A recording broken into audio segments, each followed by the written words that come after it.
This is my Kawasaki H2, and there are a couple weird things about owning this motorcycle. One of the first weird things about this motorcycle is it vibrates a lot.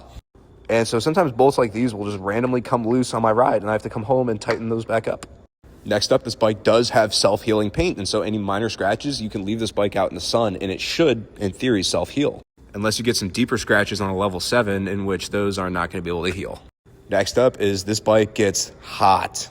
I've only put about 100 miles on this bike since I installed this exhaust, and as you guys can already tell, the exhaust is very much bluing from the heat. That's because even though this bike is boosted from the factory, it does not come with an intercooler.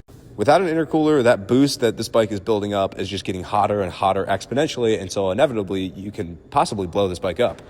That is evidence of this bike not only having a coolant temperature gauge, but also having a boost temperature gauge that you have to watch when riding this motorcycle around. The H2 is also one of the heaviest bikes that I own. It is about 200 pounds heavier than my Ducati Supermoto right here. Behind the rear seat, it does actually have quite a lot of space for like a protein bar or something. So knowing all this stuff, would you buy one of these bikes? You let me know.